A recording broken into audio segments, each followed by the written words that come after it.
Yes. Jamani billahi no to ngaji we fono. Jamani billahi no to. Ngal be kondo.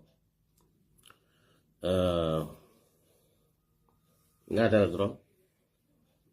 Kafal be Ramadan Karim. Sonkaro felen dunda kono kaira kono. Sumbalol bejele. Sunnal bejele sunnal ma ko ilal fanan bejele. Kunu mane kunda keba dole mo. Adala muso musane kunda kolete. Sek jayde. Ramadan Mubarak. Mbafula nya Ramadan Karim. Filan ka Ramadan Karim. Mbedu wala mobe dunda sonkaro kono kaira kono fo ala simbonda kono kaira kono na sungni keke mutatati na sungni keke junube kafarlan karti yo bar modol beje ko be men yamira ko sonkaro ka junubo bele kafar hanide na sekolu ngamira na seko fode sekh fode na seku ba maybe tel sina tel nyanta ka ko hendi mulma ayitande ko sonkaro manke ko min ko ne ko ke sonkaro ko le junbo kafar yo gambiano dunde la believe me menti dronte kamda ko sonkaro akumara bak karlo mo me yalo ko qur'ano jita nyin karolo ko ngaman ko moy as-sahru ramadan alladhi unzila fihi al-qur'an qur'ano jita nyin karolo ko karbu nyaare ba bare ni kada yemul la ko do sunya ikata ikadi sadala gambianul ndunda sun karo kono fanna jaka bolal be siyala fanna sada bolal be siyala al kata mol la ko dol sunya ale fani ale fo al kamol la ko dol sunya al kata al kedi sadala al kal fanke mo kendol fale amal be ala nene no lale ngalon ko sun karo kono mo be la ka ke misilmot yo na mbe kuma kilo fana fola ben yalo ko bachelor frenso bal bulu bachelor frensol be men bulu ni e kole ko boy lafta na ila ma fon la bi nak sunte wato ila canada afam fundi tale momo yalo ko freno be bulu bachelor lo asiata 1 week ti ame moy na e kola ko boy bi uralo lafta fa finjale la ma fon la ite musti afa deje al bachelor boycott nim bachelor men yalon ko la hajo de fende kabula mus futuri noma kadra sunkutu kalanta yani kambani kalanta nyin sunkaro kono ne momo kole ala fo enteje ne jube yalo kalo do ko sun yalo bachelor même misilme bachelor même famu la ko bala fati misilme bachelor e fone kalo ne sunkutu muto man beta bari ka halala yandi bari sunkaro kono muna ngene bukasu yela sunte la sunkutol la domorol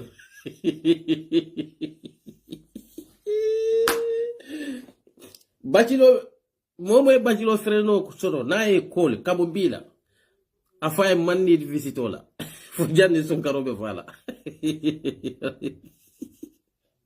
because nalike intertenite futula ibe je bu kala responsibility tala ila ñu futu balia be responsibility tabal balialo nim bachelor e momo kol ñu sunkaro kono afa e boy ñin sun karo kono manir visito la till end of the Ramadan ali blay bachelor ya nene ila sunkutol la min joy bu ke mi ngala de kadi te tulo be sunna sayti ke fenko nata ya ko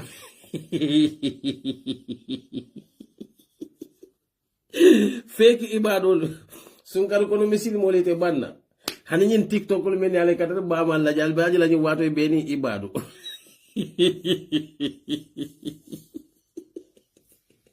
Gambiano alamu adama barolati ngali nyininka fadile alamu adama barolati yes sema jam Ramadan Karim fali alamu adama barolati kanene fo natal kay sa this is good sa dem nal kal fanki ibadol ti sunkaro kono ali al fansutura nin sunkaro botanal ju kenze onale si Facebook ale si TikTok bari sunkaro to al be felente al benal be murala ajel bacilolu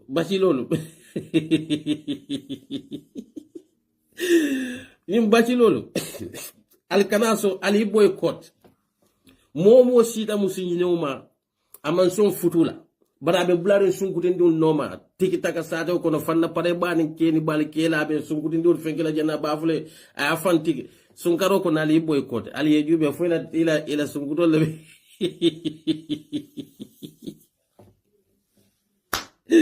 yes faux pas lamin nge kondo ramadan karim gambiano la aljiko mu menti ni sunkaro sita ali al fanke komin ko misilme balit surta ma sakunda do kulale ni wato la be karla dunna mol kanne be sukur boto dilela be fenkol ale mol la fewn sunya al kata di mol la ko al ka fenkol baraji touristaleji hani ala fo fatal la wala bale mbeme me woni men dila dro wala ko men folo mbeme ko elandilal ma momo yalo ko bacilo freno le bebul naye ko la boycott ni sunkaro kono ali boycott ali bacilo boycott bacilol men yalo ko they don't want to take responsibility ebe sungutol muta jana because they don't want to isi invest sungutol kunna once in a month yalo sungutol ma me understand alla boyfriend ol karo ko sinya kinene ye $5,000 rek 5,000 na al futu wo balla ndawalo silade no almela strategy lo karo ko 2,000 o dial rek al bafula waye suma boy waye honi la suma be def ma my 2,000 I 3,000 in a month 3,000 man tambe 3,000 nasiata 1 week ndawalo won dawal bondo e man pare wole tala al bachelor boycott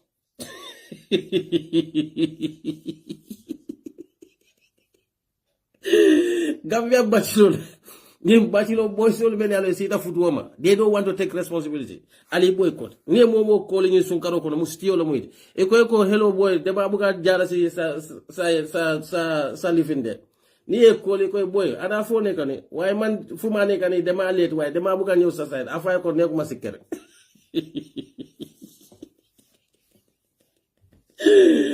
eda you take responsibility wala ni sunkaro na tali boycott sunkaro ko no sunte dulata e bulu because ndefo e bacilol jamale lo bacilo jama no bota die man sakunda do kulal men yalo kal kata sunya rola alal hakilo ni sunkaro ko nal be bal fonke kam misil me kendol enin ko do men kanal kala alon ko sunya ko do ka banko bela na flota sidin janyo le be kala ni wato ko le be kala sada bola balt alla sada al buga muta Gambia nsafono momo ka sada boni sunkaro kono sada bon la ni sunkaro kono ha sada bon la ni sunkaro kono ali koros abe suni tendende modol beje itata amro bari la kuno bi bana di ke baba jole tata sunkar sukuro sal afali atul aliyama ala bota Gambia fali ama ala mo adama barol ka ala nene dengen buga nene ala dedet nko boycott len bacilo yi boycott len ko itele bugal e malafi futula de this is general advice pour ka bacilo ya ban Gambia kono ka fea ban Gambia kono bacilolu konto wato nas ni sunte wato sita ali boycott do bordulate bulu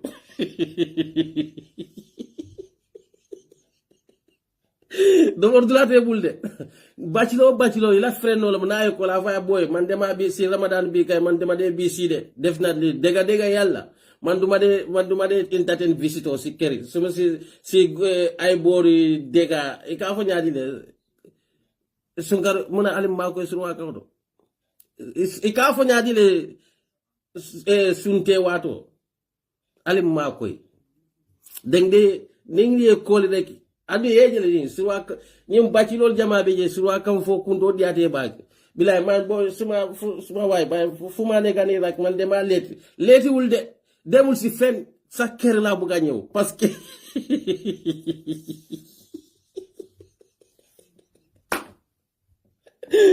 bulen entertain bulen entertain ay bachelor wahel gar ngeen den taka jabar atelier ti ay la mulia rek sima wato ali mul kol boy ada foyne kon danga yangi sikel yenaje yesima konko ye kono fa tep ye wuli ye la chepe ko le kay do so ya fone kon nyan tese fale way atalo ko tati la ila freno ya me ya lo ko musole babu ya la kino konko ya la jio min ya la wonjo min alikate du Allah ni sati ni sunkutu ndi kunta on men ko na man ke restaurant tabre hani fenko si se kilo e mata bono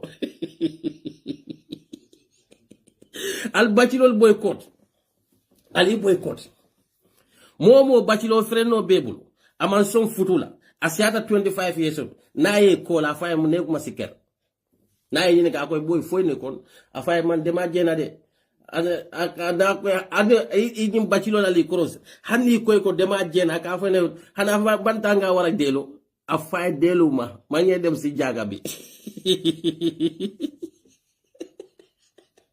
ade ijube alimamul ni wata albe face kutol le jila jamewol to meni kasiya jamew ko miuna bachelor lo ñing al ka jamew ko je di tata marakasi be tan la far nje tep e ka te biya ku ya marakasi lete sun karo kono because min dulate ñim bachelor freno bebula boy kot afaita ngadem taka o bul nangu si e ka fo nyaade sur wal ka fo nyaade bul nangu ben bachelor nga ñew sa side dede ala fo eta responsibility ta e kana nyim pare ba kanon men e ka kodo men be soto e ka be speni suguri ni kun dawle kunna men fo ya no ko tabiro e mano ndesan ya lo bi fo men de balafa ni wato secret mare jamale kida bari telephone malo yin suguri ndunu ya nyaabe yin TikTok suguri ndi jamal la ten al nyaabe amage TikTok suguri ndunu fa Gambia for these young girls they cannot cook malo fal yolo. They cannot cook. This generation, I feel sorry for you.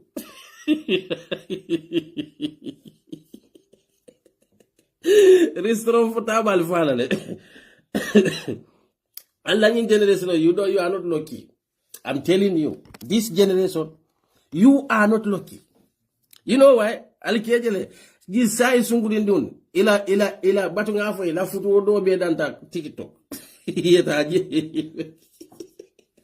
Ye farol siti fandate ke wot kontindi la horomo la tak kana jija mo le TikTok abanta e man tavirono ni koy futo e koy manduma de leka kier den fen e man gaay mu lo tok ker mo tak den de wax ne man cieri neewuma la man way so toke cer gaay den de leka. I feel sorry for these young people. I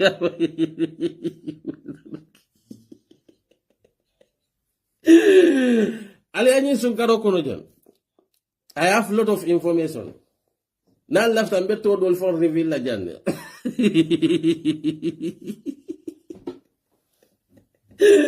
Secret mare menketa, but I tell many local kamare in Sunkarokono. I'm sorry for you. Yala muneketa. Sunka tabiro nyatel tala dialona because I'll be one man yininka han si se kilo ta tabino la le uraro si ko kai mu ngini be ga ko nyadi isaw nyade be ñu dem si restaurant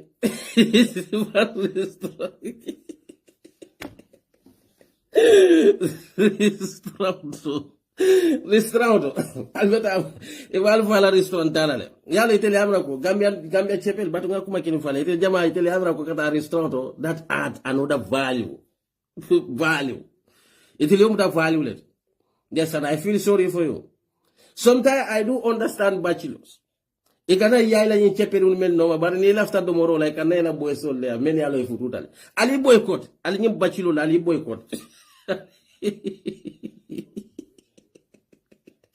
ni sunkuto men yalo ko wazo futula ni wato dema dem si suma anti dema dem si suma jarbat dema dem visit ki festival la dem ni na daje dakalen ko kane dankude ni ani sunkuto men ma futu buru do mo ko la sunkaro kono buro ni jikando ni bota wala na ni sunkaro bota le kata jari kek do le je ka mo ko isnawe mande ma def diet ay fani dietulu dara honga kif mo bukas anyway New advice, general advice for all the married men: boycott all these bachelors. They don't want to take responsibility. Ali boycott. Bachelor ye call. Akoy ko boy ila lafta na lela side le de billahi afay ko neku masiker. Afay ndo fundital den tata birikaw. na ko bantanga wara delo afay ko I bought 20 or 21 hours time afay hojaba because yalo ne ko 9 o'clock ata sunte o bandal ibuka do mori kende san ani men yalo kale secret mareke I feel sorry for you yesu karo no ebula marella ebe musobe marega ani sisekil tabal ma imano yalo sai sunkudin dun at this generation I really feel sorry for them. Yes, sir. Iman tabiru no. 6 kilo, diko 6 kilo tabi, imano. Eko e super kanja imano. Eko e futo, yalo futo wote, imano. Moni tabo fa mono ka yerenke. Sai kianga sungudin dun fa moni tabo no.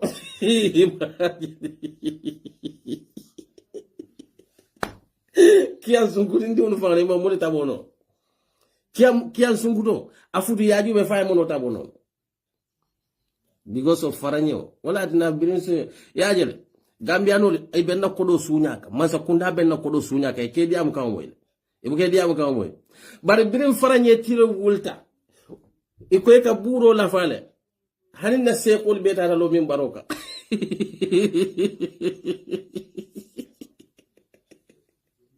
sekol go e ka kila e ka hadisol kuntu na ka fa ko ni sun karo mena sila sekol fal malo Gambia non meta nyim bata kono albafula mole ko ati rasul ha ati rasul alko mol kana nyaton kol soso ati rasul wa ulu amru minkum fal malo wo al malo nyim faranye tiol kalil wage wala ka faranye dundi na banko ka nga moy le nga story do moy Gambia muso me yalo ko she's patriotic. I don't even know her. I just see the nga fenkoje Watson Gambia le because birinyi beka tiol ko kanade strike lela sunkaro men kanasi musundi unyin ay kodo la nyoka purabe franyo import la na Gambia ko nyame pour ka franyo da tala because mena ka dun kanye sunkaro men ko for the poor people mo abe ni sunkaro ko mo jamale ka bada manza kunda yo charge iko faka almost nearly 1 million. Gambia di unkale ko we are so many fake people in that society. If on a bank diun. Khalil Wage is from Senegal. He's not even Gambia. But because of Khalil Wage is a close friend to the president, they block their own citizen. Menka faranyo nati de prukana banko diun ma ko nyon banku diun ay balafa men so kay. Iko ha momang alaw. Gambia nyem banku sifal bolo kono de. Momang alaw ka faranyo oda nang.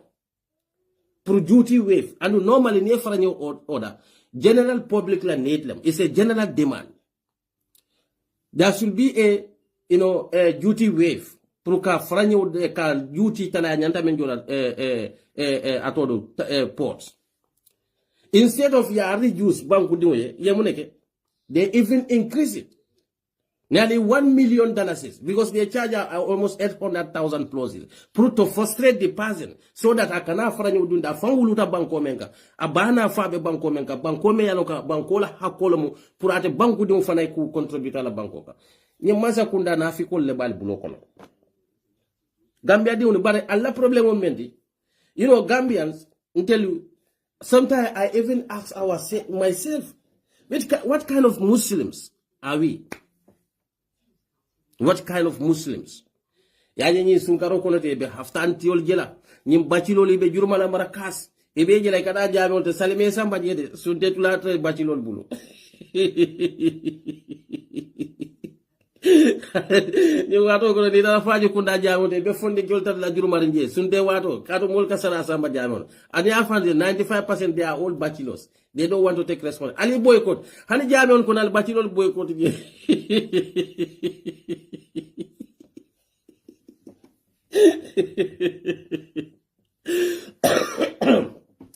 So, joke aside. So, Banku Dimu, Wamusoni, Eko Abel living in Angleterre. I don't even know her. I just see the story on Watson Gambia. It really make me mad. So, and then at the same time, the same government, when for Gambia, they are calling all the Gambians to come and invest in the Gambia. But if you want to do that investment, your own country, the people who are supposed to help you, build you, will block to frustrate you so that you cannot invest. Non to musundu eko ay faranyo ni natin la manatin din kama puru just because she want to make profit. No, she just want to help the poor people to sell the mail with cheap price, So custom ya block ya charge over 800,000 may ya lon ko ate fon yo faranyo sam menna amosi. Ay faranyo sam menna amosi. Custom yo kele just to frustrate this girl, this woman. Until the woman at Watson Gambia to voice out there whether we can help her. These are the kind of government nga mention. May yalonko. They prioritize the foreigners over their citizens. They care much about the foreigners over their citizens. Exactly, Nyancho. Money. Exactly, it's very disheartening. And then the certain moment, Wolomuko. Kanyitandi wo musunduna Kalilu Wage, Meyaloko is not even a Gambian. Wole allow ta ka flow import nang Gambia kon. So the rest of the people, many aloko, they want to import, they have to get contact or I don't know, clearance from the Khalil Wage, a foreigner for that matter. Senegalese government will never do such for a Gambian citizen. Senegal do nene tokela. Yes, Omsby. Senegal the Masakunda will never do that. But President Barrow have no respect for the Gambians. But Ninkwobe Tatanata, Abemu Gambia don't let. Kado alafang yo fole ako adamadi society kono nie kasaro ye koleaje society kono. Ajama beje 98% of wo koleani akabo banku diun fund society fund le bulu. And akabuka kolea la society kan funny majority of that society ilata nyoka kakuriata kafasa. We all know that this government, they are not doing well. We all know that this government doesn't care Gambians. Because Nyajube even Kia by election, the amount of money they spend in Kia during this by election time. And the men from Kandijakal, Gambia la Mola, Gambia la government workers, the ministers, permanent secretaries, men kan jakalila. Gesan. Kiana election, by election, this council by election. It any million jita sato, more than millions. In vehicles many aloko, ebe bulani wo vehicles men kono, more than their cost, more than it cost it more than 5 millions, 10 millions. One individual kasi moto kono. And we call ourselves as a Muslim. As a government worker, you should present yourself as a social worker. Do you know what it is, social worker? It's like a voluntary. You just want to lift the people from the sufferness. But Gambia is not like that. Our government workers, they want to live at large. They want to do, like a flamboyant lives. And the Bemarli men la Kodola. In 10 million motor, yet 5 million motor drive. Still, I cannot imagine this. It's, I cannot understand. Eka moto sang, moto kilung, $12 million. Eka sang puru mo kilung ne bula moto kono de. Mo killing. kun killing e ka moto sam 5 million pour mo kun killing e bula moto kon pour mun kamala kata be do ko la moli bada be do ko la mo meniye those are the people me yalo ko wolle bo 10 million moto nyin joka wolle be 5 million moto nyin joka wolle be 3 million moto nyin jola wo mo kiloni ni wo moto men kata wolka ibe lori nyaati lona ke nyaati le ka fo kon tel la jan jiolo mun na problem. How do you feel as a Muslims? As a Muslim, how did you feel about that? Mo me yala kodo dila akejo karo abe everything be dilela. The certain is iko moto mensa 12 million 10 millions ikawo moto mensa 3 million ikawo moto mensa ikaji si akono wo namu jola killing wole be afoyelle. And these are the people we clap hand for them. Ninga mo muta buru sunya lan sa bute fonga la fila fala.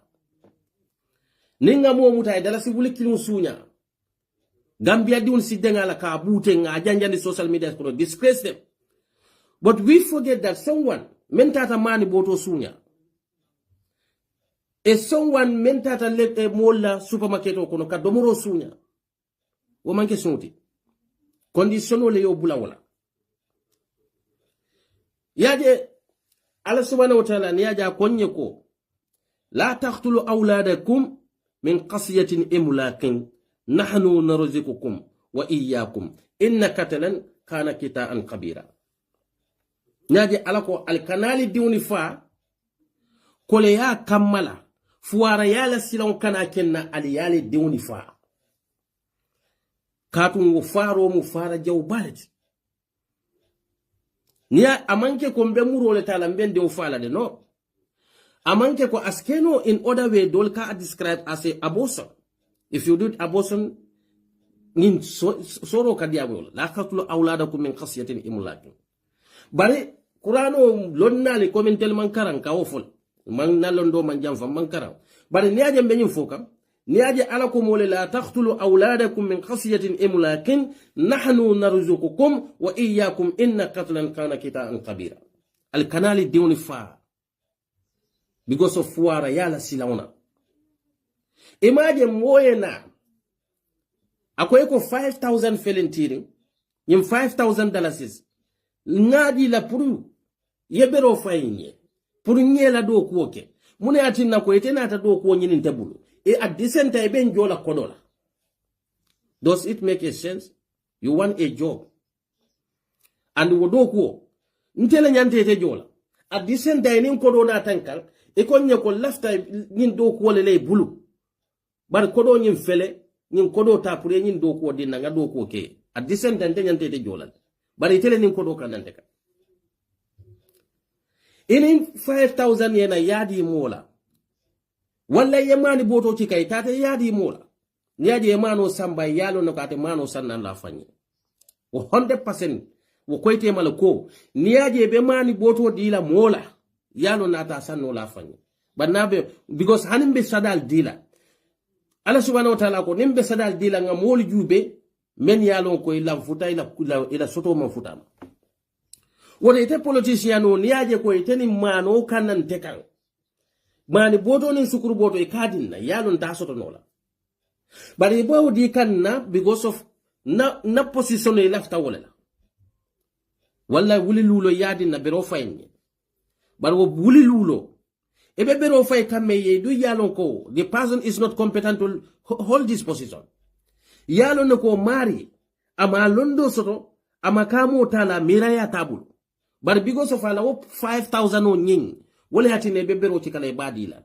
So now nin qur'ano be diam kanjam fananale that's meaning itela fuara yale kamala ibela bakamo di kamola kata e fenne dila bari wo makamo men di kala ta sambanola atela be marle la leptanola ate bornati ni non la leptano kon ate ila diuni karandinola sign ni diuni mankara what they became they can turn to be a criminal thieves armed robbers itele ye diwdundi wokono katun ye banko la kodi mole la menta marnola but because of fuara yala silan kama en kodo nata yadila walakin alquran ko la taqtulu awdalakum min qasyatin imlakin nahnu narjuukum ala kon tele kale haraje woto fuara ya kanal pus kad tarku kono me yalon kal sal fam bondino jeto but because of alla fuara ya alla marli lal ko leta to use that as their opportunities, as their advantage. Pour alballa berodile la menna. Nini be Gambia kono. E kana ko teke mansa kuruni. E sine ya fale ko alale yen sindi. Mo alabu kamansa kafo mole ko folo kamansa soso ala sosolde wo fo damba ye junubo men ko site mariye e madan dulalo because man samanke alati folo ala ko nkana mo kafwate ma you do not dare to associate anything with Allah subhanahu wa ta'ala mod Gambia ka woleke because kafo mole ko kamay ne man sa soso ye ala le soto that's mean you are associating something with Allah.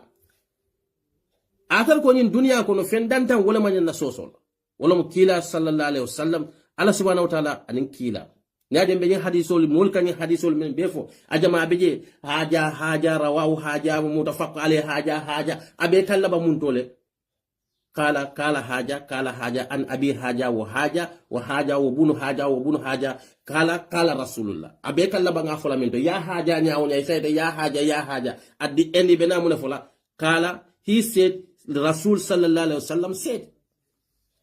So what wakamune nyidani kila nta sosola wala mkato atemu fenneti me yalo ko alala kila anu la yantiq anil hawa in huwa illa wahyu yuha abu kadia mwani yola diala kila ifyo femfo alonko wo dunyo boda ala subhanahu wa ta'ala. So nimmo kanala ka afo ko in fact nyaton ko soso ye ala sosole anyon wuliya kumote kere anyon sirikantu ya kumote kere kadi ke bampu damen koma wala muko atiullah atiur rasul wa ulul amru minkum alsi ala noma ale kila noma anin alla nyaton ko men yalo koy bari nyato bari fo alqur'ano kadnin qur'ano nin akadiamu nin telanyin president de la bank hani nyaton ko men mu president baro to wol kono Putin te wol kono Trump te wol kono. This Quran is talking about the leaders al-Khalifat misini me nyaton ko wala Abu Bakar Siddiq Omar bin Khattab Usman bin Affan yul Rasul sallallahu alaihi wasallam the prophets. So they came birin misini me ya nafikol duntaji wala ati nabi kamol je ka kidolo mole ka iba faka nyom misini mole ka fa fanya Allahu akbar e ko ebe jihadol la yol londi wat jomaleka ya londi dina jomaleka katun kila sallallahu alaihi wasallam ala kayne ko lakum dinukum waliyadi wala ati nabi ni nga mol jebe kido taka ebe mol bunkan iba fule fa Allahu akbar ebe al ebo ke ka dina jomal jahiliya le tambita wal hani kila sallallahu alaihi wasallam ala kayne ko fasda bima tumaru wa arada anil musyrikin bule la silo noma nte ala nye yamar menna wala munte balagh rasul balagh risalat ila letaro futande nakila futande molma apart from that if many balante la wo kila riyanna just forget them, ignore them.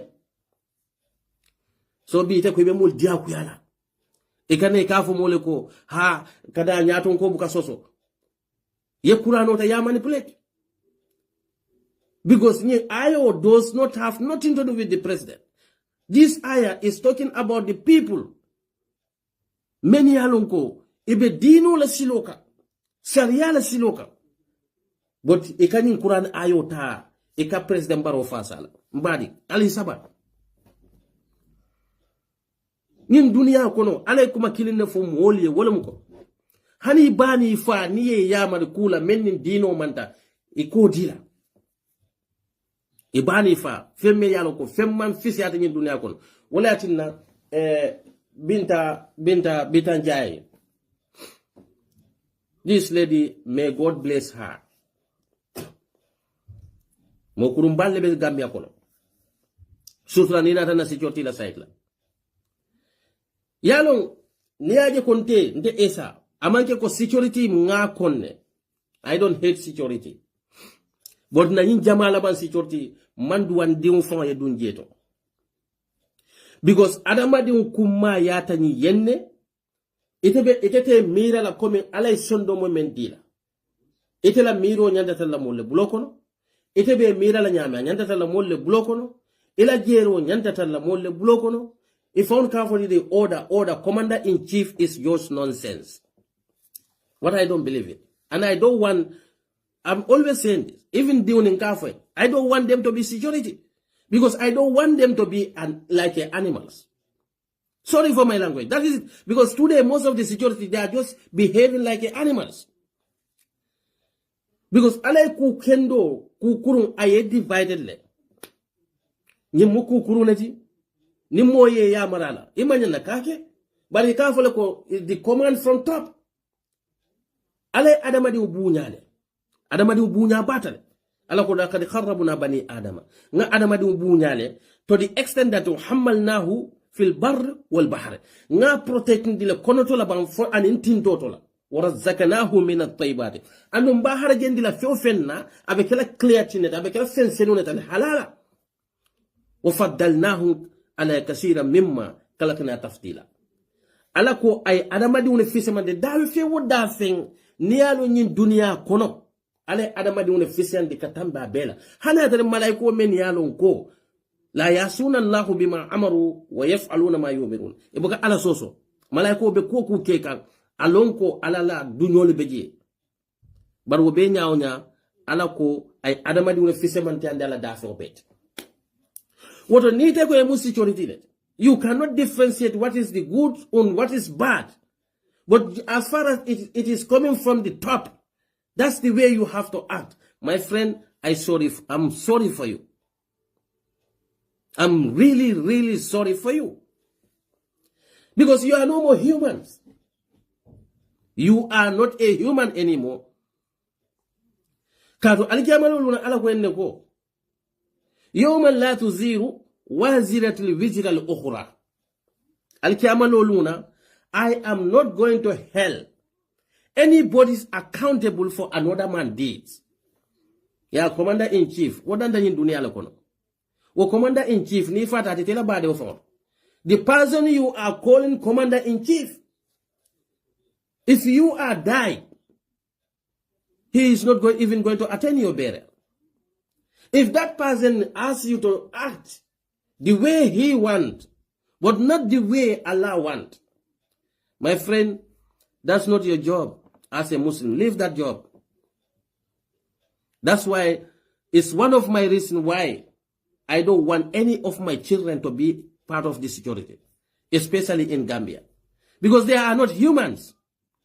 Not that I'm insulting them, not that I'm belittling them, but Allah lakuma kawana muni. أقول لقد زرعنا لجهنم كثيرا من الجن والإنس لهم قلوب لا يفقهون بها. نجهنم بپرندي جنول نين أدمادون لي جنول نين أدمادين جمالهم من يانون كون غصندمول لكيلا لهم قلوب لا يفقهون بها. غصندمول كيلا بودي تلفون لو غصندمول إبو كي use no إلا حكيلول they don't use it into good uses.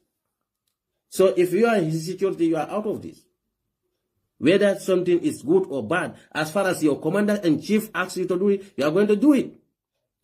So, and the Essa Jawla, ako mo men yalon ko ngawo sonno mol dila, la hun qulubul yafkuna biha, nga sonno mol dila buke mira noila. Ila miro is controlled by the another man. Your thinking is no more valuable. Ale sonno mol dila, that's you put that aside.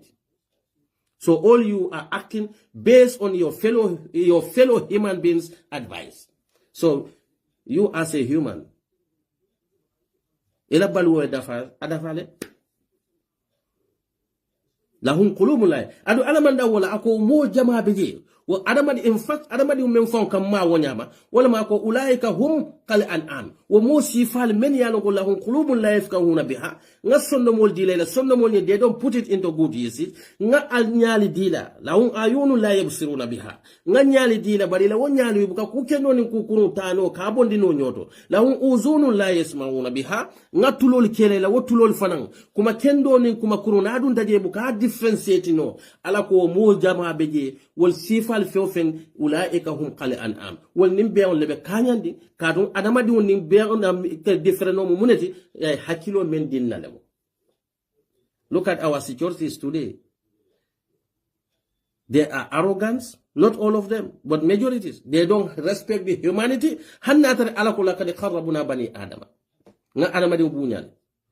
But one thing they used to forget is that ala ben konti bolalan edan ni mol temolum walla nati ala temolum andu mol kamen fo ala be junubo be kafar la fine ala ka junubo be kafar bar ala ko al damba on tema yen tonye nin tema yam fe ala te yam fale kato wa ma rabbuka bi zalami lil abid ala man kala jongo tonye lati ala buka jongo tonye. Not that I don't respect the security, but I don't want my children to be part of the security in this generation. Because the securities are just like animals. They are acting based on what Commander-in-Chief said, not what is good or not what is bad.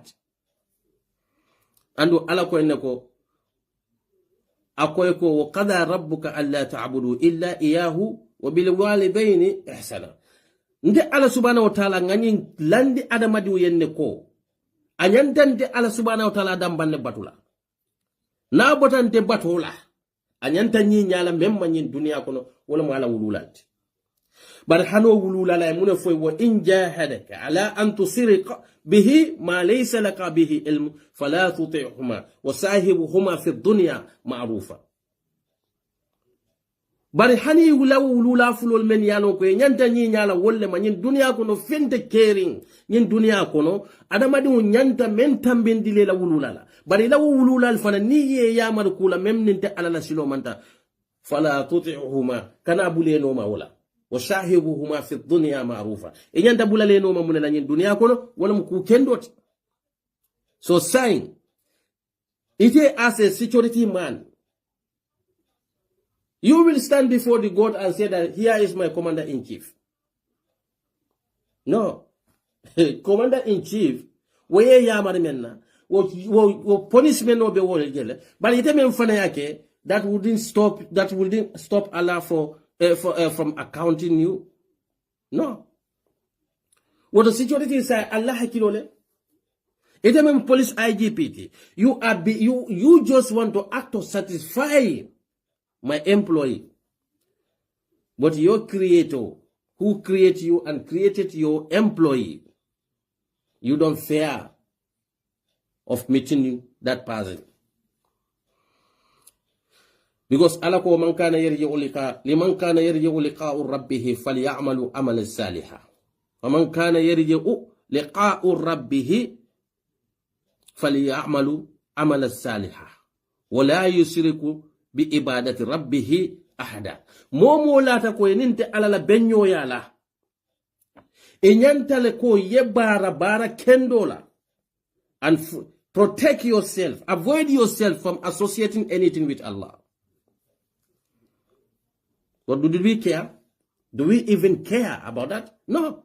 Gambia today, most of the securities, they behave like they are not even going to die. They behave like they are not even going to die. Everything commander-in-chief. But itel nina teleko, lumbe la me yalonko. Even itel la commander-in-chief me yalonko, they are answerable to him. Wo mari fa ni la soldier rol betal la lord bundala saya malay ko be dunna kati ite hanaluna. Ite haluna.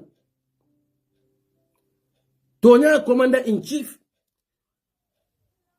Wo muneti loi molle yalande. Andu loi manke dino kono kukurun fananti. Ninjama benta kambe ona loi menna molle yalande. Silang wonin dino zafo nebe kanyandi ne. Madama wo loi it among ala contradict. Because kila ya fule ko sallallahu alaihi wasallam inna kullu mulku hima ala inna hima Allahu muharabu nation wo nation kafu inila bodal lamo ila bodamu munati wala mu ila luwalti nin jama bentanga nin ke luwat woto ite you have to act accordingly with that constitution or the supreme law of the nation because it's the voice of the citizens majority walakin ako ala inna kullu mulku hima inna hima Allahu muharamu mansa anala bodalam kafu nation was nation anala luwalam anala sartul barate ala fana na sartul moment wala mal haramu kol ni ala ko kana dolo min ya dolo min yala sartul tinya ala ko kana jeno ke yala sartul tinya kana faniya fo ya ala sartul tinya bari de ana made fana alla manza kunda le luwalle lande luwa me yalo ko is not made by the one individual but they are making the lawmakers are acting on behalf of the people or the constituencies who voted for them and it dibite me yalo ko be siri dibite buna you are acting lonely your own wishes but you forget that I was sent to this parliament by my constituencies to represent them. And you are now representing yourself. Thinking that, yes, I'm better. Kilako, sallallahu alaihi wasallam, kullu kurra'i wa kullu ra'in mas'ulin an ra'iyatihi. Al-kilu wa killing, al-bemu kantar lallet. Kantar lawa kantar lay, balin yinin kanal la, kantar fion lal. Ita dibiti wa me yanon ko, molle lanno soto ila. Ye ki dibiti ebuna. Now you are not protecting the interests of those peoples, but interest in your own interest. Because you think that you are more smarter than the people who send you to that parliament. My friend, think the day is coming. Because you are betrayer. And the betrayer, Allah munafu, ekila munafu sallallahu alaihi wasallam. Ayatul munafiq salasa. Nafiko taman sero abe taman seri sabakono niaje mola do nafiko lam. Ado nafiko is the worst. It's the worst. Because nek ala ko innal munafiqina fi dalki asfala minan nar. Nafiko lebe tallat jahannaba duma lan kol be duma la. Das mean nafiko be tallat jalam batulay duma, abe tallat jeni lay duma, abe tallat fania because nafiko fam fania folat. Innal munafiqina laqadibuna. Nafiko be mu fania folalte ala yolof. Andu wotaman serol abe kono wala mko ida hadasa kazzaba wala mko nata diamu ta fofe na ka fani yale fo but he feel proud of lying to the people so that to convince the people to believe in him based on lies. They think that is a smartness, and that's exactly what is happening in the Gambia today. One will say lawyer dabo ya fo janne ko like nga amoy na brother talibo ko njira lawyer dabo ko nata ta basabe basen ko nya feten la andi teni alna la kila tema lawyer dabu ma fum be basen ko nya fetendila amof but you are just doing that to convince people to believe that yes lawyer dabu is a bad person ime mira alala ime mira ko lumbe na itebe falale and you are going to held accountable for everything that you are doing you are saying كادوا أقول يوم يكتم على أفواههم وتكلمنا أيديهم وتشهد أرجلهم بما كانوا يكسبون. أملوم من نبالي سوفو المتلم بيسيتلا مبالي دال سيتلا دال تديامل البلول نال سيون لبال سيدي على كل نال تاتا مبارك. Yes, Sajo, Ramadan Karim. Inina tawo bela. But he can't just to convince people. Hey, I'm a politician because you think that politics is to lie. Lying against the people, fabricating stories. But in Yinatako, Alako, Inna al-mawta alladhi tafirruna minhum, fa'innahu mulaqikum, thumma turadduna ila alimul qayb, was-sahada, fayunabbi'ukum bima kuntum ta'malun. Ayaji ni saya men alkal kodiyala. Albenyina ni saya men na ba ignore. Abal mutala dulala to meyaloko, you were not expecting it. And it will take you back to the creator, a someone who know everything, every secret. Walam Allah subhanahu wa ta'ala. But if you remember political, you think that politics is not just deception, lies. Let me lie against the people. Let me fabricate the stories. Amanke fendi fonyin dunia palaso. Oma utitu min shay'in famata'ul hayati dunya وجينتها وما عند الله خير وابقى افلا تاكلون alako nyin nafulo mel ba kaf kan nyoma teng amanke fendi nyin dunya kono na manke dunya balwol amanke fendi na manke dunya nyarandir fionlete but membe alaya wala fi samanti atakata telbe tula forever but you don't think about that. All you are saying, you are lying to the people just to protect your position. Doing things many aloko is not even accordant with the constitution, just to please one individual instead of your Lord. Amanke fendi for nyin dunia. Nyin dunia man sayate follow le, aman follow mola, me a follow ta men laile, itatali kiyama, ye ban saya nyin tujan. Kadu ala yo fole watilika li ayamin nudawiluha bainan nas naman saya tilolu nkatala na jon letema woto nite amina ko ibetula man saya forever. You are just fooling yourself, but ibe fenfenke kanyi man saya to ibetala ibatal la alaya ngomen ka ha president imanta nin kari man tarito abai karite ka in fact kari nyol buke support kani ite marim fawo ite mu beonet ite president konne ngatari ko do moy no me yalo ko those days birin kafirol ni muslimol ibebe ni libano nyol ma fan Syria nyol kanabula Egypt nyol la bari libano nyol la ma fa na muslimol le marta yel birin kelo be na donc muslimol ni kafirol tema like unbelievers can meet the Christian or whatsoever, and then ayatar no wotumo wo Christian olu katabula wo unbelievers olla ikela tax jo muslimol lema and mo ka tax jo mun dalil ka ba wo tax jo man follow man sakundal bir rasulullah watula tax ka jole so ikela tax jole and tax ka jo men ka wala to protect the life and the property of the citizens, those who are paying the tax to you. So birin kelo bena dun ke tema itata ya muslime ken dol gel goy ko wotumo muslimol sototal de ولكن من كلو بي آتي الله آتي الرسول وأولو الأمر منكم النكرو بلاد أمان آدم بارون يلماد يس لام دي كنت وعليكم السلام رمضان الكريم أمان آدم بارون يلماد ني أجا كافو آتي الله آتي الرسول وأولو الأمر منكم وبجو مالت نبي مولو مني بلورين على لسلو كان أبو بكر صديق نيول عمر بن الخطاب نيول Usman bun Affan ñol anin dina ñaton ko men yalo bire ñil teje tembo men jomal be dino borindika. This have nothing to do with the mansa, but be they corrupt the Quran. They corrupt the Quran to satisfy the individuals. So what more iko won kafirol men yalo kan unbelievers men yalo ko ibe dino ibe muslimi akono bar kafirol kela na mojo mal birin kelo be na dunna muslimol nin kafirol tema yekili koyeko alkalla na mojo tella may koy ha e koy ko andu namo kajo munela to protect the life and the property of the people who are paying the tax to the the authorities. Yes. Because say kelo be na dun kantel natel le tema and nin kelo dun dantel natel tema, we cannot protect your properties, we cannot protect your lives. So what we can do now is to refund your tax back to you. Ye men jomma alena fulo men jomma ye misilimo latile mo jele misilime ya manke chakanti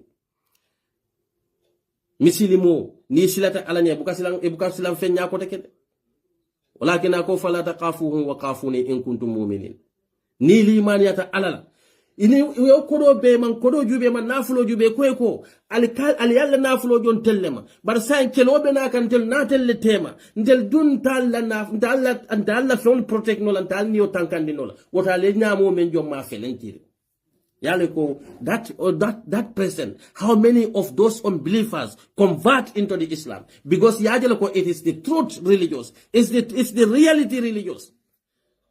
But ni muslimo lambi isi lana mo kanibul Gambia di kallo e ka fo president e ko kari nyol bukali fasa alila namo muta alikania kuke and wo many buke fasa be namo jo kanne. Whether you support the president or not, you have to pay the tax to the government, whether you like it or not. And then manzakata ajulo men donto na, you have to pay it because manzamen kata donto ambukata ta donto no pro patio tola akadonto on behalf of the Gambians because ika million membe di mansa kundala ndi alon ne ko menika credit diala menika loan diala. They know that government One day or the other, they are going to, they are going out. Or that individual can even die. President can die. But the country will never die. That's why Jawara Julo Menta Gambia Dun Bajoka Hanisini Jawara La Mansa Kudabi Kule Aban Gambia. Ya Jambe Julo Menta Hanisini Gambia Dun Bele Bajola, whether you are APRC, UDP. So it is right time we put that in our head. Kajeko Bankola Namo Manke President that.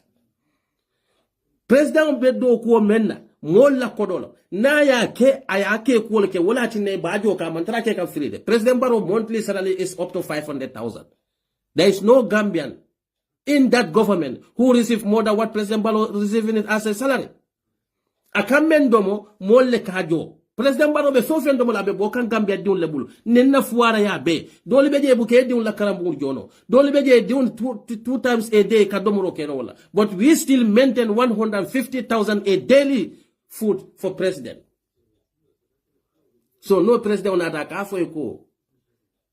Ntebe nema nyinke nyentete nyinkele. Eske amantara fan tonye kamba? Amantara fan tonye kamba? Alinga nyoya marku kendola. We can have a political differences. Nte na believe nyine ko hanada UDP nada. Nyanta opposition also la meya loko. They are going to hold us accountable. But munekeda Gambia diun kalnalo ha nimman sa ko silo e bokunto anyanta bolajen. What a stupid thinking. Foman samu alalet. We alada mbane what? But hani Allah subhanahu wa ta'ala nita ko mu muslimo. Look at this. Allah fon meyeda. Who is more demo? Niya mo do mo ka ko democratic man beta. Walakin nan kale ko esa jawla man kara. Bodal ta karang ning hakilo anin ka alphabeto sute. Nkar reading no kar right no is not about education. Education is about wisdom. Allah hakilo mendila use it into good uses. I'm not intellectuals. Right? But in Tebelolale, I will feel ashamed to stand before the taxpayers. Many alone komansa kundani wo mutu membebe nakang. Itelle ka foye, itelle ka sang. What taxpayers solun kanalo nyati nuna ha mansabe nyine kinali. Atalum. Atele tamu bang. Munati nabe balandinje. Because President Barrow ka kurtol mendun telle ka sangay. Aka den ko mendun telle ka sangay. Aka mendo mon telle ka dial. Aka namo jo nka ajon na namul men labu ka namo jo akon. Abe mune ke kambanko. He's absolutely nothing. Woto nga do ko men diala na make. Nga diala le po ayenna life tankane. Nga do ko nyin diala pro ayenna balwod sonen. Nga do ko diala le ko pour nyin kammala ayenna banko ayenna jara kende improve. Ma diala praitar gedro hey president no.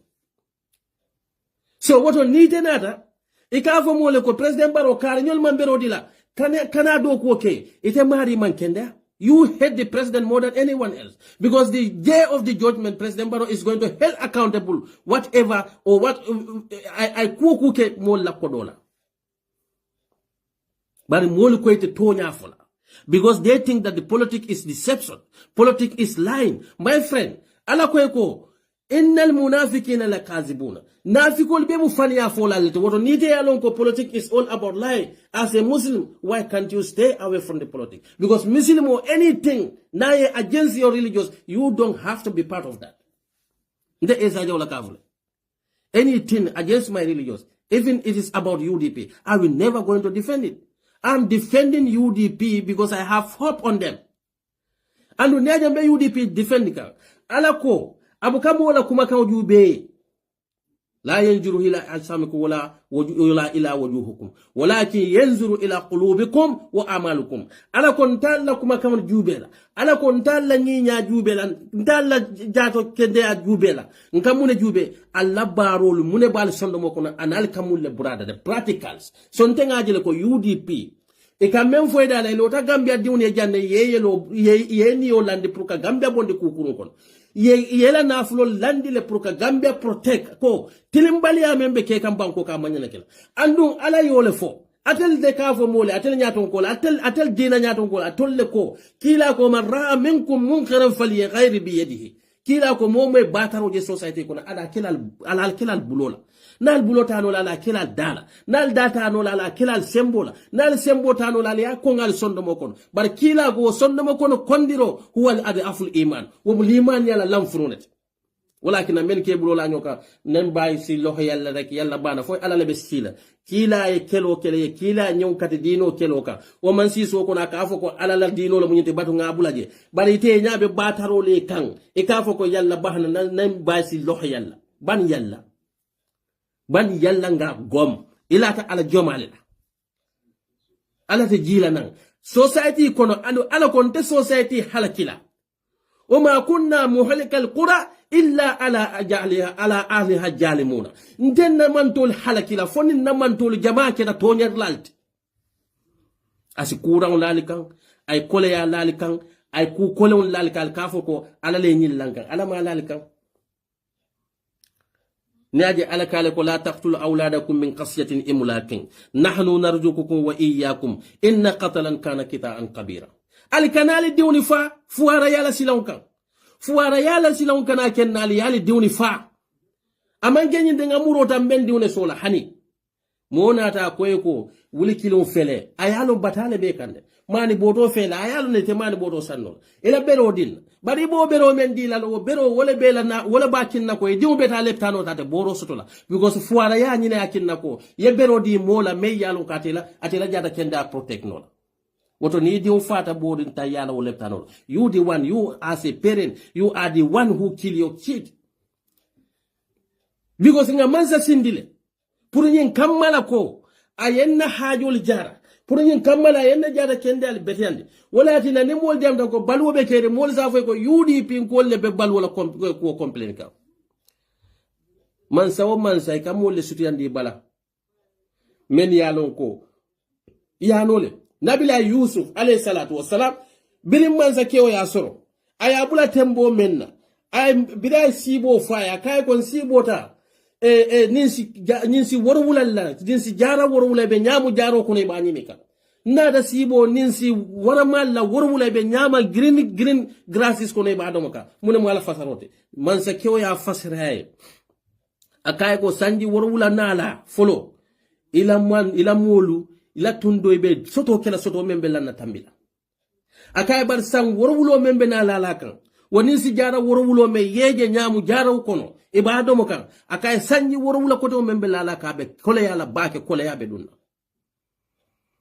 man say nabila yusuf nyininka nabila yusuf yemuna fay with his honest opinion akay ko kela agriculture minister kata yoleno bilim kole ya nata dula ko to melbe yalo ko kole ya tarte kole ya biye ni bema e be kana nabila yusuf fanyo la area la kana balwo sanje fo kole ya mantar wol munar wala ti nabi ni gambia di moy ha nyin kole ya be dunya bladon it's a stupidness nim kole ya be jaman that's why di kole ya nyanda kala gambia nim kole ya be america that's why gambia nyanda kole ya la it's a stupid thinking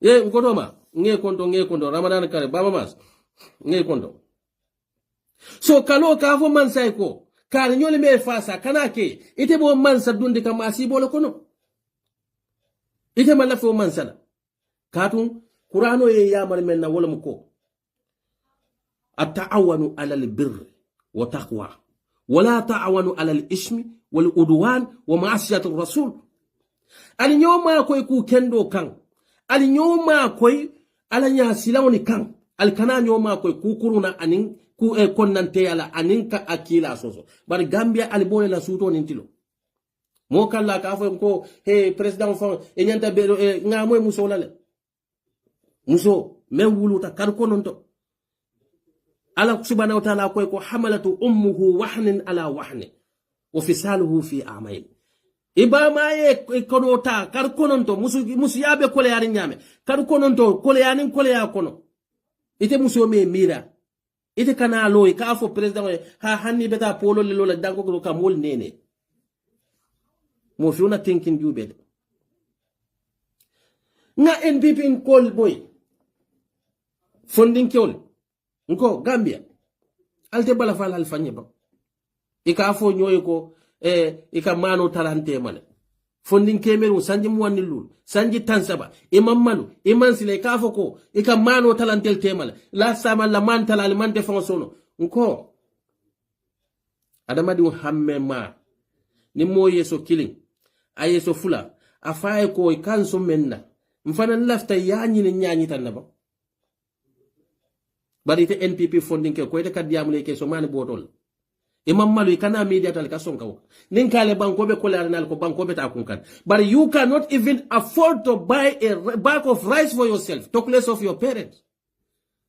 And these are the government elafta wo mansa kunda ita sirinje just because of Karimu politician Baltikal. Because today Gambia movement described as the biggest politician. These are the people who are good in line.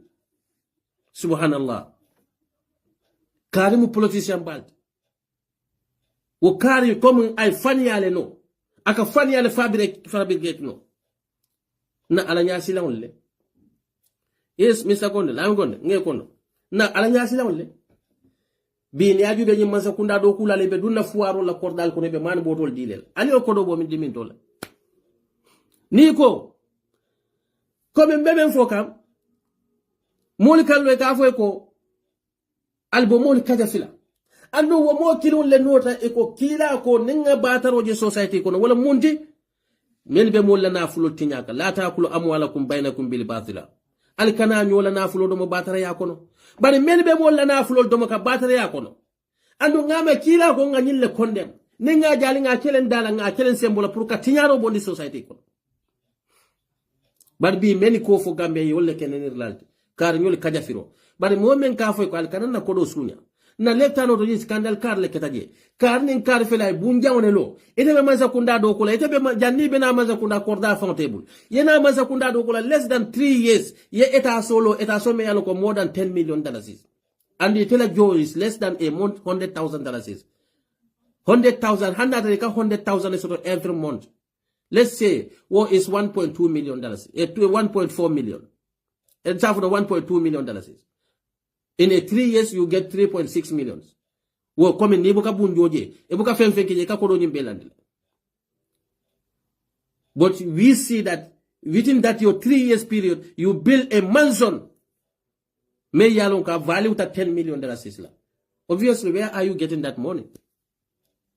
But Nimoli Diamuta, Isafo Moleko, where is your evidences? Go, Alako ko.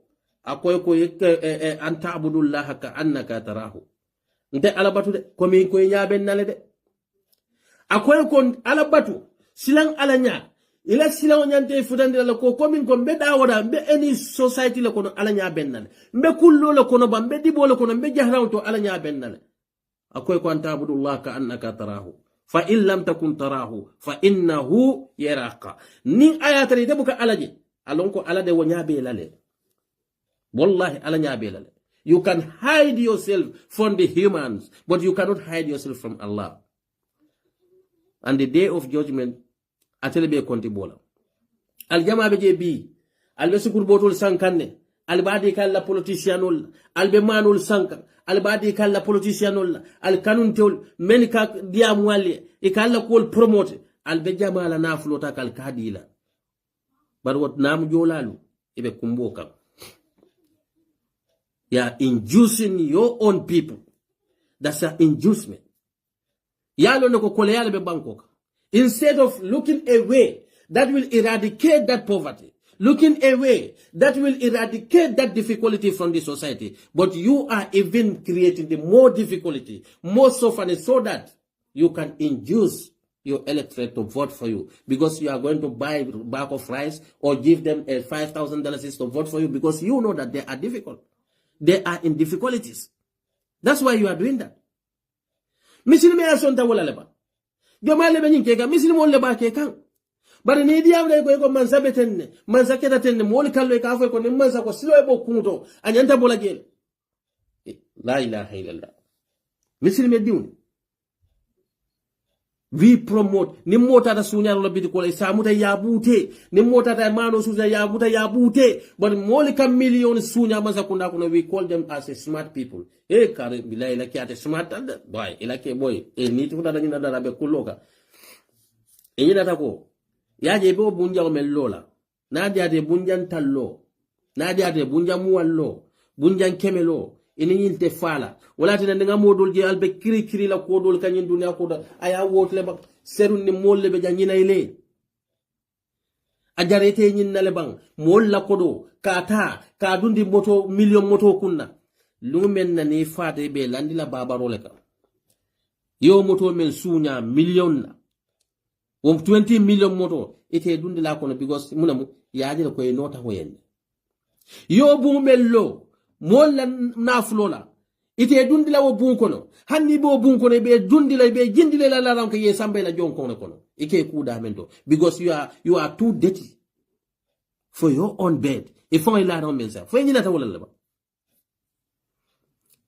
ebe million tana ebe bu lola la mol be batari mol be letanol te be kumbo kan ni diam de ko atel mu hasidol let ite kiring ye moto za million tan iko be mol la do ko be mel la do ko le no million tan moto kata e kan le nya tiluna e ka fo ko mdel la jambe ji ko wala kumboka subhanallah nimbe muslime dim le bake abe la millam bakar lam umar lam usman lam fatumata lam khadija lam al be muslime al be jikiri muneka al be jikiri muneka gambia do masakunda do kulal.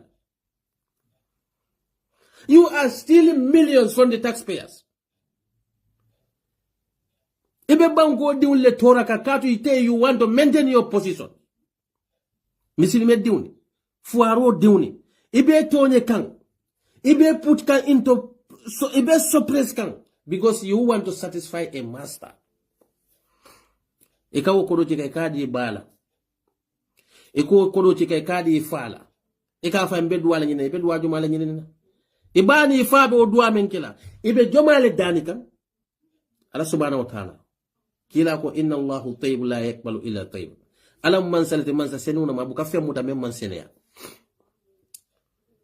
But today Gambia la ko be nyamento we all know we are also suffering ngo ali man sali jube bang meni nan la dinul tata inal daji ko tata bari man sanafiko abafule Karlen kombe moto dile lale kar hamo kendo hanna tara kunta kombe moto dila Mark Janela mo nata ya konyeko kana ni moto di maja should I go to Mark Jan if I want to give that vehicle to Mark Jan should I tell Mark Jan I want to give this vehicle to you but Kari say I should not give it to you and I cancel that mo kendo fa bo kelala Adama baro nyim fabu nyol be manipulate mo nyale here say kombe policy position o dile lale dabo ko kanadi la may muna sise dabo kombe nyile dile la dabo ko kane keteng misilime kendo jiko tenyindi ya ayyuhallazina amanu ijtanibu kaseera min aljannu inna ba'da zannu ismu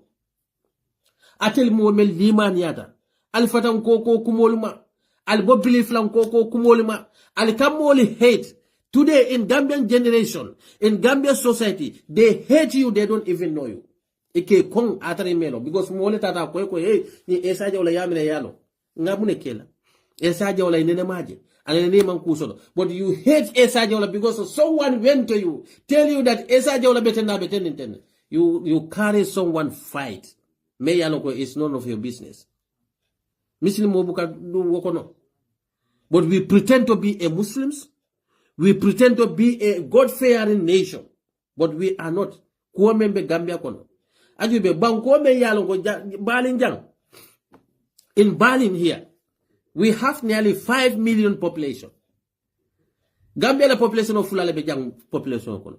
But until Sanji Taworo, on the 18th of February 2025, we celebrated our 60 years independence.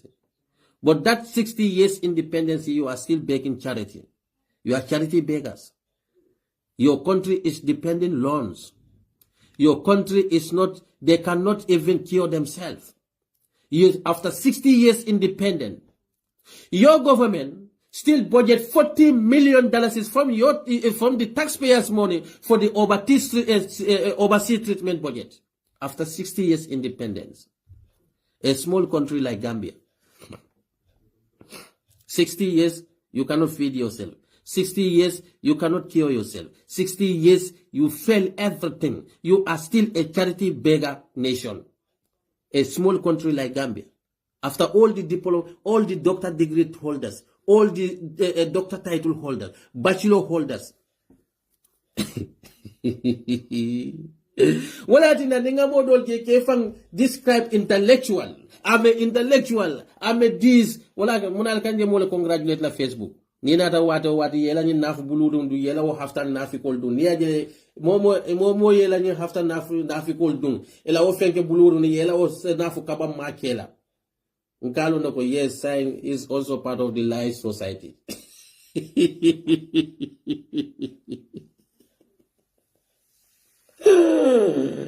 Intellectualism should eradicate the people, lifted people up from the poverty. But Gambia intellectual, they are liability on the taxpayers. They suppress the taxpayers in the more poverty and lifted themselves up, even though they always failed. Inimbele ka feri nyola. Ikanyi kodo membe sunya. At the end, ni botamansa kunda kona ikaje bala. Ikaje. They cannot start from zero. Gambia intellectual, most of them are fake. They don't believe nothing. Imagine ni ko jantemo intellectual they can de doctor title les nga doctor eka bor tubabu dule kana Gambia because they cannot fake here. We know the intellectuals here. You call yourself intellectuals. You cannot create job for yourself. But you become, you even turn to be a government bootleggers. A people like Dusano. Most of our intellectuals, so-called intellectual doctor title holders, they are bootlicking them. Some call themselves lawyers. Lawyers that never even win one single cases.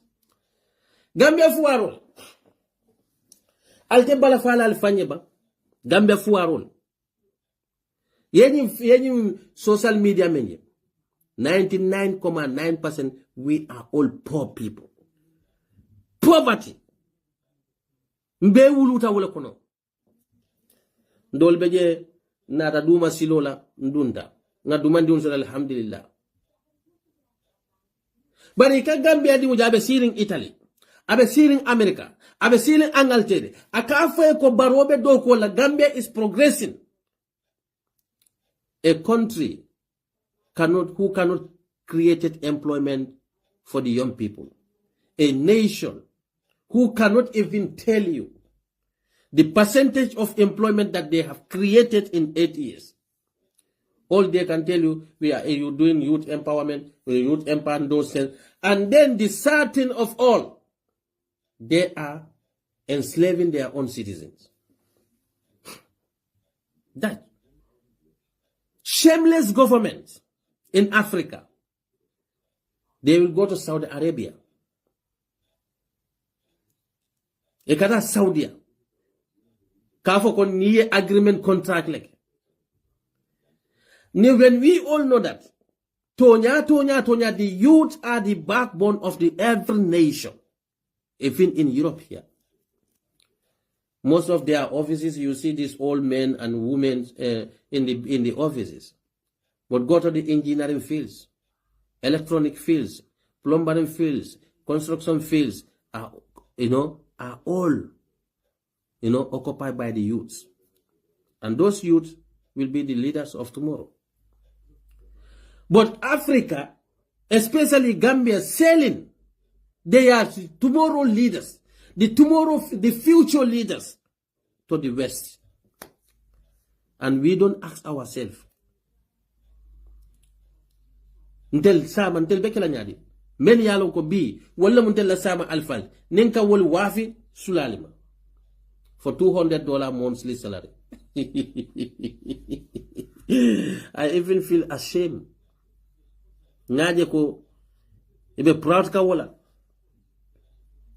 Only useless government will do that. And then nenga youth so dia ko abe molu neni kang Kaka mansa kundale defend. I feel sorry for that youth. Ajama bija kake hammen town lete. Al example ota NPP la youth sol. Most of these youths on social media insulting, exchanging words with the people in the defense of the government. How many of them are employed? None.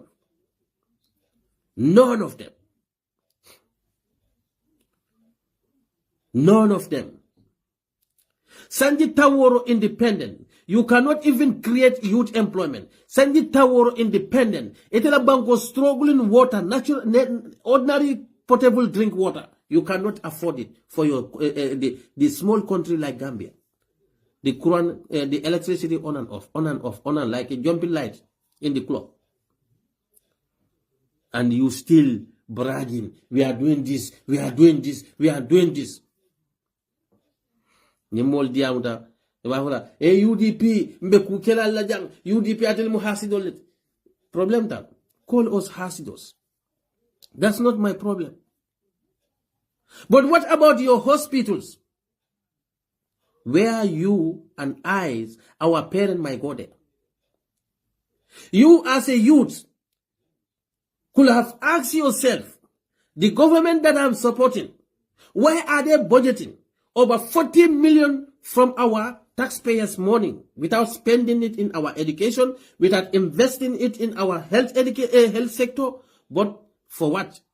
For abroad treatment, overseas treatment. And the same government officials are telling you that our health sector is now improving. But when they get sick, they run to the foreign lands. Ime fanyini ngawala. Nite sasa ta beta leptanomen.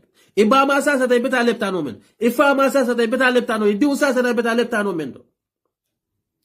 Ite NPP funding ko men yalon ko be mol nelika e be fala baro yenne be fenkela o baro na sasa ta bama bra bama sasa ta na juma jallo ati kala samba trukai ama samba banju leptano. And how many of you can even afford to take your child or your mother or your father to Dakar, to place of Tukai? Ite membe wurkano. That overseas treatment money, it is from your parents, I and you. Men kala ka ko hanyin UDP kolu but mbe ko men kelete la jang 2026 mbe kulala ka safanya kilunam imam bala fay fanya wo safanya kilu be diam ke fona fuara yalla because ite membe yalla one thing that I don't understand. NPP diun sitara fo ke ko ha UDP kolu ali bula drombe ko men kele la jang but ite nyante fanyinin kala as NPP supporter. What has changed in your life from 2021 up to now? Mune falinte la balwo kono meye ke nyabo siloto fo UDP dun be nyabo lefe kadu leftano ni den da wala ninda da mara soto nga fion sam benna ifana ka sa wala in fanyinin ka sai. What is the difference between me and UDP supporter? Jadi be wuri na he fatilu yama election mu nyin dambane ti bang ha nga karñol bute nga kontan nga celebrate. But after the election, what else? Think about yourself. Are they going to change my living conditions? How many NPP supporters are suffering? How many of them? You cannot buy even bag of sugar for yourself. You cannot buy a gallon of oil for yourself. You cannot buy a rice of bag for yourself. But you are still telling us that Barrow is doing well. We construct the road and road and road. Go to your hospital. How many women, especially the women in California, the Gamtel ward in Banjul, where the women are given birth, where they admitted pregnant women, you will cry, my brother. Is that kind of the country you want?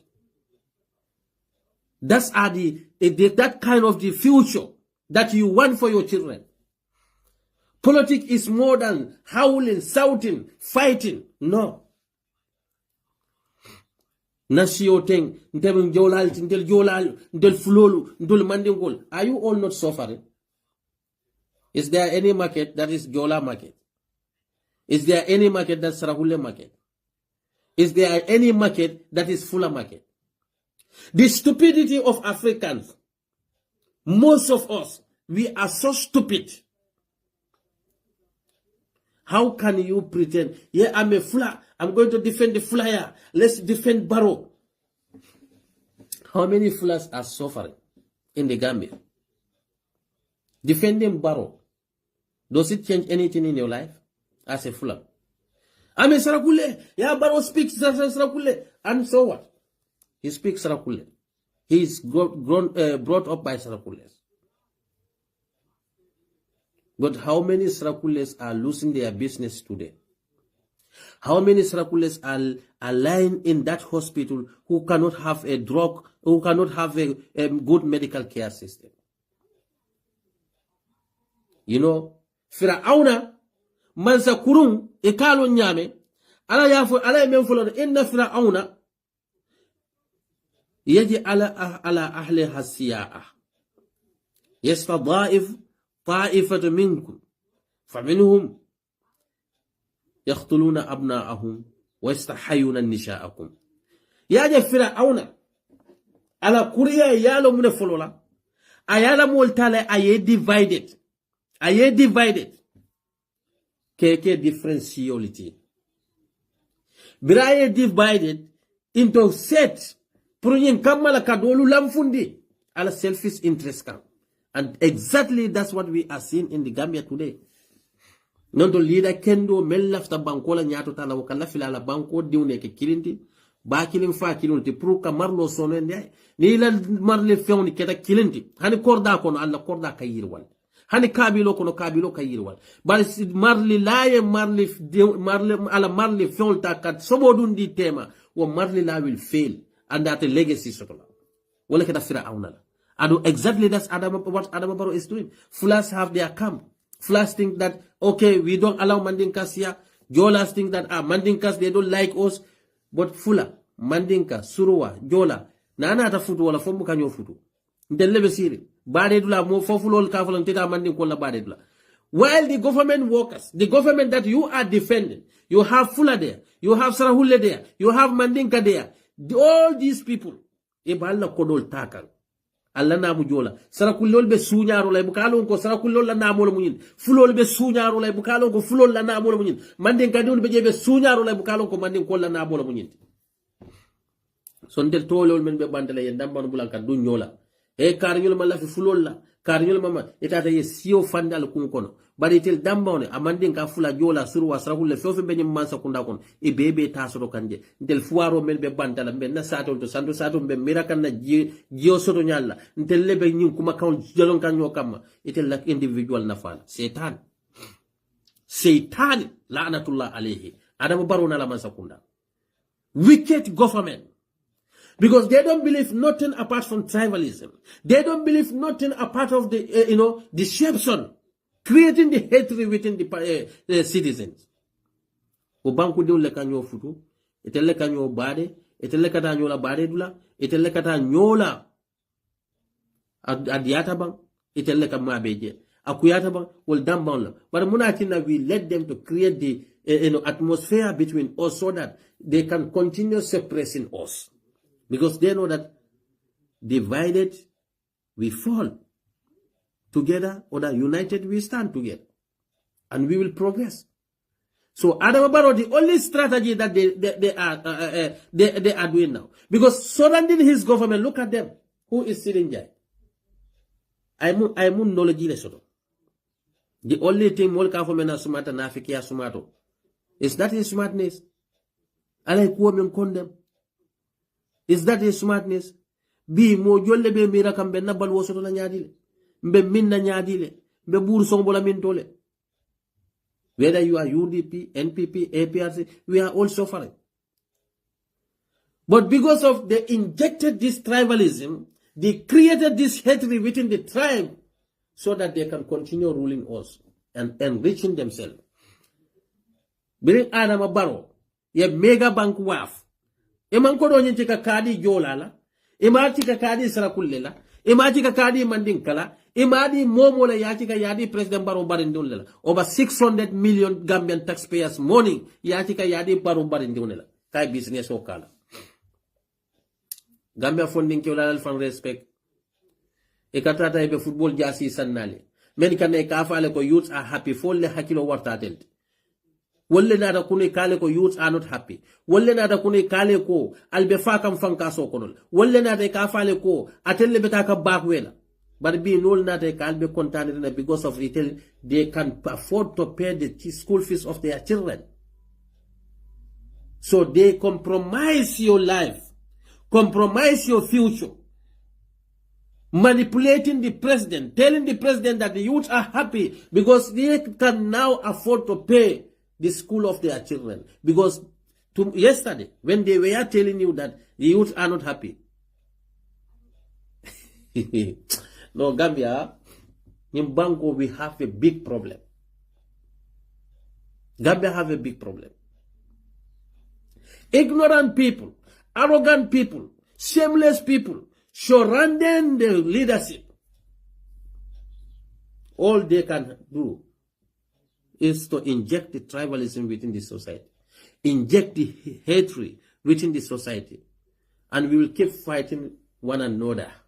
They are enjoying, taking our money, going with their children to, for holidays in the USA. Some are going to England. Some even take all their children from Gambia.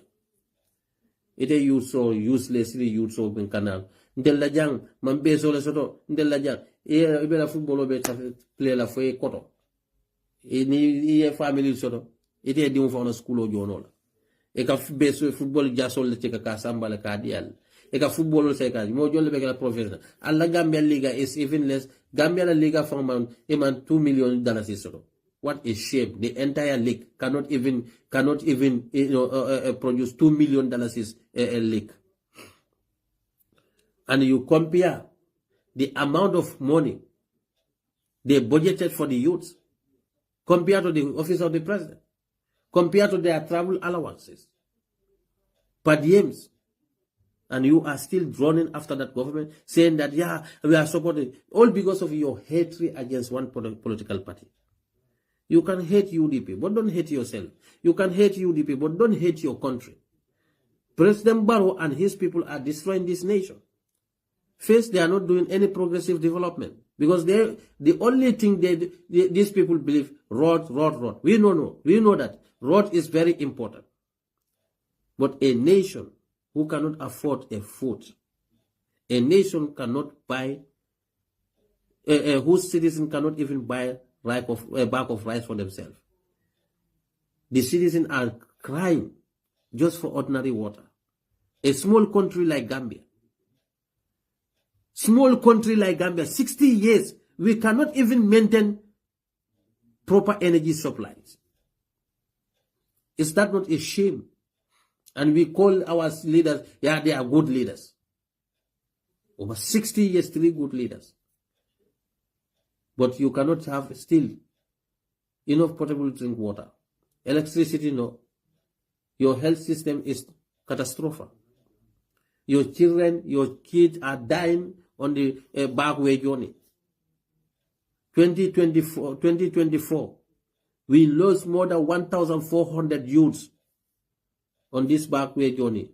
Have you ever heard the government talking about it? Did you ever hear them talking about it? Even sympathize with the families? No. Ni teta as a president, ateli youth soli, alikata lo president atela bafala Usain Dabo thing, lo UDP thing, ntelle kena thing. They forget to talk about. And I'll be bulo kosle, I'll be donal, dol be nali donal ke tara. Nal fata so ko ka ko ya boy may matenda so way dem abuga dem jena ka ko nyalin. Dema dem jena ani. Is that not a shame? Let us change our behaviors. This unnecessary hatred that Adama Barrow and his people create within our society, let's try to eradicate it. Mo kurum bukala fi mo le tonyaje. Na fi kollo mo la ilaha illa wala ilaha illa. Ite sito. Sio na famu munet. Ala le sio dada. Yes. But I added a pura la kawa kuo kama banta. But after all, we are all citizens. Bankola hakola benka neaje ala kola inni za'ilun fil ardi khalifa. Ngalti kala ngalke nyim bankoka as responsible people. Don't destroy the nation. But today, that's what is happening in the Gambia. modul beje wala UDP hate le hanga baro tala jam fa wala fisa. You see the kind of hate they have. They even hate their parents. They don't know. They hate their fathers. They don't know. They hate their children. They don't even know. Because someone destroying the country, that means he's destroying your children's future. But you are telling them, baro tarja wala fisa UDP ba father. Okay. Now the UDP first. What else? Will that make your country to progress? No. UDP mandela mutan fen. Baro UDP buka stop pour kata kodo donto. UDP ni beta kodo donto la UDP buka fal Canada adun. Ye kodo membe donto for UDP le bula kadaka ay nyanda kala da ma akije. You see bangu di unal fon lebe excuse ke kanyi manza kunda le balla na flul kasara dal. Yali nyati ndi UDP kelola al kobe diri le bal kasara ka. Katu manza kunda barola nanin center within these 8 years okono they loan mentor. This is only loan, not our own GDP. Telephone be min suruka phone kan na mo men jo wotol kono bari tele loan mentor tel nyanda men jola over 60 something billions mbe diam ka wala fo UDP le koy wo fananta ye ko don ni dundi min tole bi atel la banko la namo GDP Awalam Gambia can show fence on Namo kono. 65% of that it is going for the debt services. That's why dala si keme o keme nali ya soto. Al kamune soto. Dala si ta woro ni lulu ikole joje. Anyway mbal bulala fonya do folo namol nata. Yalo ni den na param kasiale. Bare ngafal be Ramadan Karim. Almuna sunkaro siala. Nga kutana fome nga kukemen na nga kumajaw fome nye mba fulal be ale hako boy ninye social media godo ba bamba mas mba fulal be Ramadan Karim ninga kuma kum fo momo ale hako boy ninye ala kana ken na sunkar labandi na sunkarol fana na junubol al muy kafarla nin dunda momo kasolal be ale hako boy ninye ada badiyano bar momo yake mba fulal anim bafo kala nga alal hako bo ninye momo yake mbafolal madama manke faniyalti mbafolal kadu sunkaro wa sunkar tanaba abe killing to nyaanya ndafula wato menna abaru wati soto sunkaro ko sunkar tanaba madama ilata lebe kuma kendo lo foka boy you decrease vejo wela duma vejo wela boy edim bal konto nyeje ngal be konto fo wati lo